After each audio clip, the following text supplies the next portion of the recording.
everyone, and welcome to a new video interview for Jogonet Gaming News.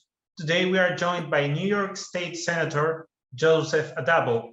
Mr. Addabbo is chairman of Committee on Racing, Gaming and Wagering and has played a key role in the legalization of mobile sports betting in the state of New York. So we will be talking the new market plus other gaming related issues with him. Thank you for joining us today, Mr. Addabbo. I do. Thank you very much for the opportunity. Good afternoon.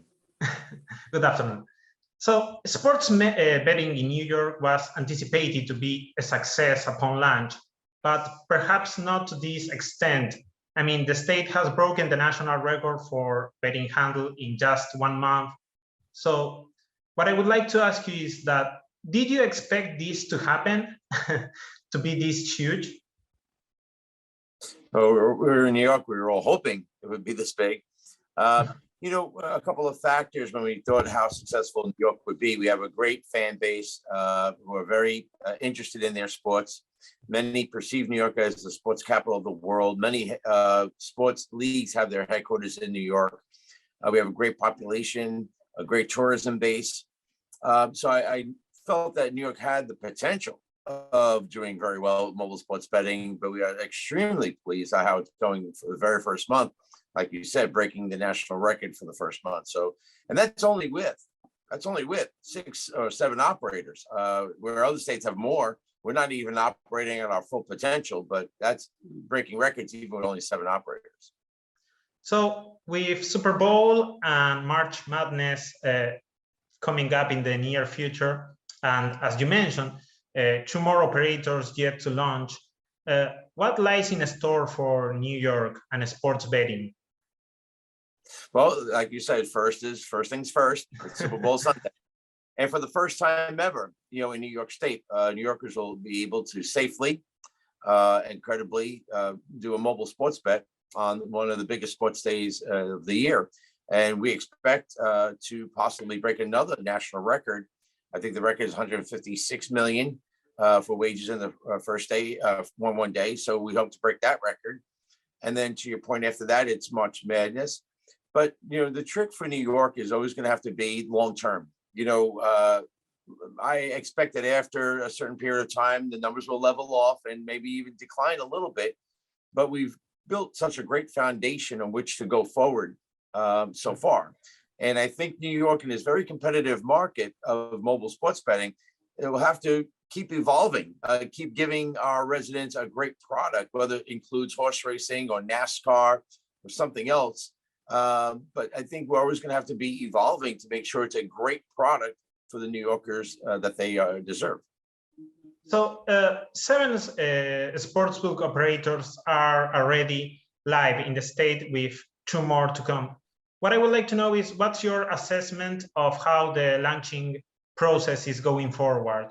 And what do you expect once all operators are up in the state?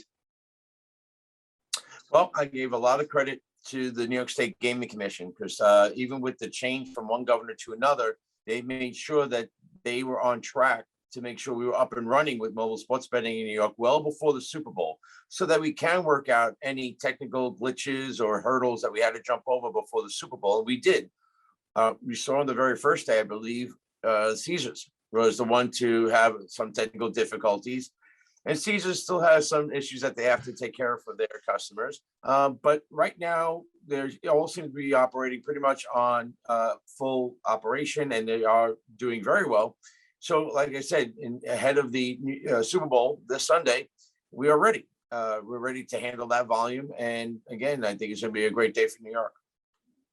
What I would like to ask you is that you said that you expected perhaps the market to stabilize over time, perhaps decrease a bit, but do you expect it to remain the top market for United States and taking the top spot from New Jersey? I do. You know, like I said, our New Yorkers are very savvy with, you know, sports betting. They've done something for 2 years. Before New York got to do it with mobile sports betting, they were doing something else for 2 years, whether go to Jersey, Pennsylvania, doing it illegally. And now we've asked them to come to us, you know, switch what they're doing and stay with us. It's what I call the switch and stay. So switch what you're doing and stay with us.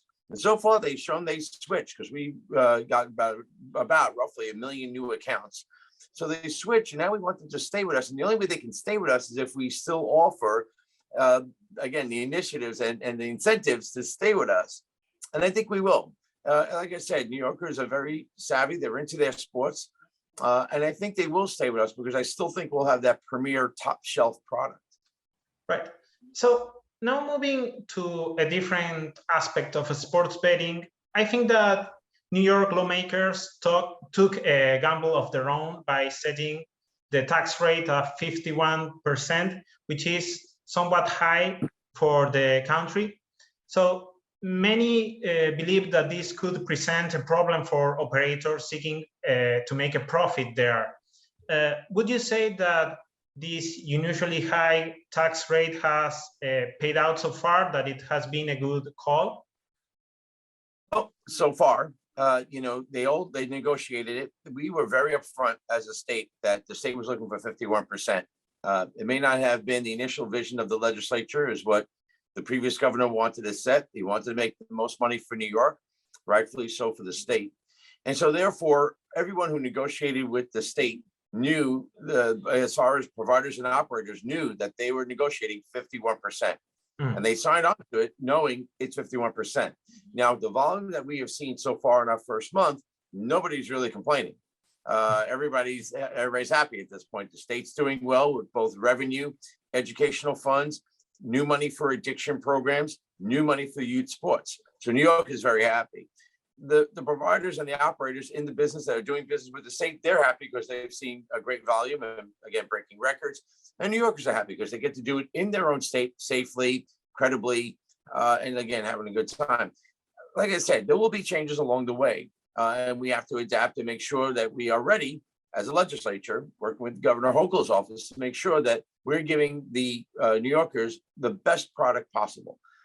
So, like I said, I think we'll be fine going forward, only because we can build on a great foundation we started so far. So one thing that I wanted to ask you related to this 51% tax rate is that there is currently an active bill in committee introduced by Assemblyman Pretlow, which is seeking to prohibit sports betting operators from asking a change on this tax rate. So do you think that this could be a problem going forward, operators perhaps seeking to change this rate? And what's your assessment of this particular proposal? Yeah, we will always have to evaluate how we're doing in mobile sports betting. And so we will evaluate every aspect of it. You know, how it's going for the consumer, how it's going for the businesses, how is it going for the state. We'll look at the tax rate. We'll look at other incentives. We'll look at other products. So we'll always evaluate it. I know of this bill. The bill also says that we can look at a reduction in the tax rate if we increase the number of operators, skins. Assemblymember Pretlow and myself always agreed that we should have more skins in the state. So if we have more skins, maybe we can talk about a lower tax rate. But right now, I think we are on the right course, so we'll keep it where it is at this point, and then evaluate it. But we may have to evaluate it 6 or 8 months from now. I think it's too premature, too early to determine how New York is doing with the 51%. Certainly, I think it's too early. Right. So I guess it's too early as well to discuss new operators entering the state. You always have a discussion, and what would the mechanism be to incorporate these new operators, and then how would it look like? How would it impact the current operation? It's a discussion you can have, but as far as active legislation, I think it's a little premature. Right. So one of the reasons credit for the success of the New York mobile sports market is that operators in the state have so far engaged in a sort of very competitive and aggressive spending tactics to get customers, right? Like offering hundreds in free bets to new players and so on.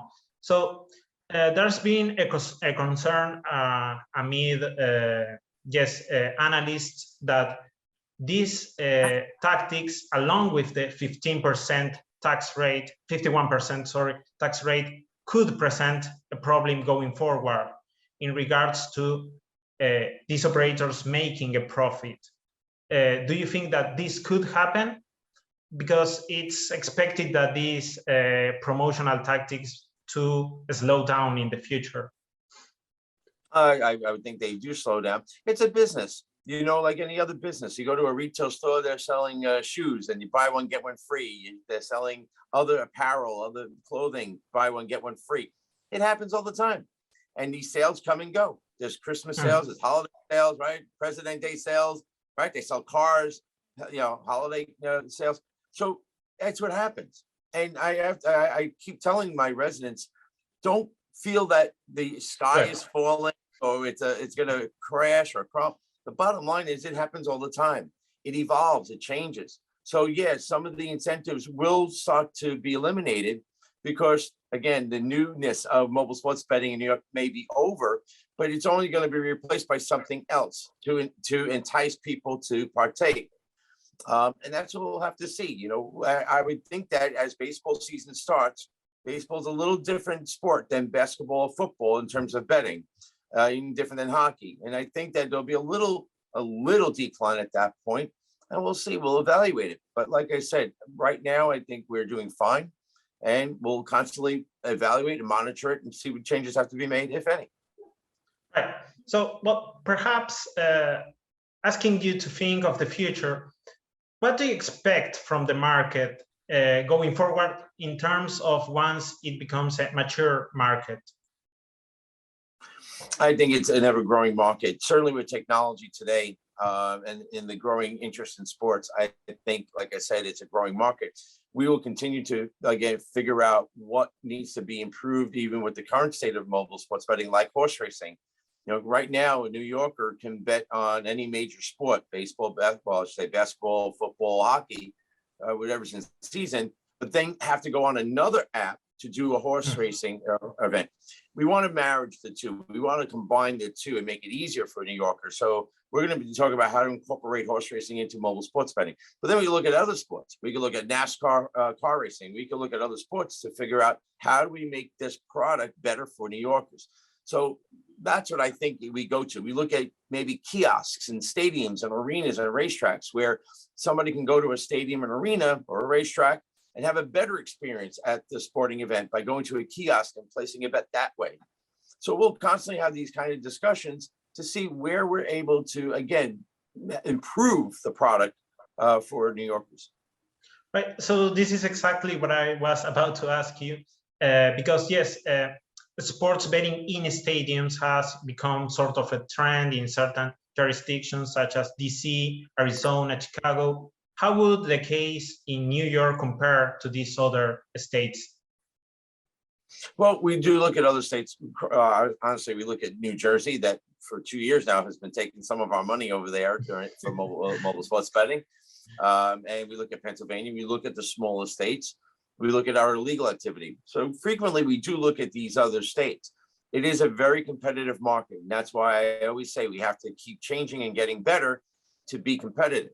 But we constantly evaluate other states as well. So, could you provide us an update on this push to include fixed odds horse wagering, how it is moving forward, and if you expect it to be added soon or in the near future? Well, first things first, this coming Monday, I have a committee meeting, the Senate Racing, Gaming, and Wagering Committee. We will pass out of committee that bill.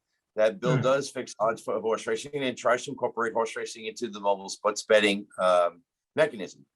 So it'll pass committee. It'll become part of the budget discussions because it does have a revenue factor for the state.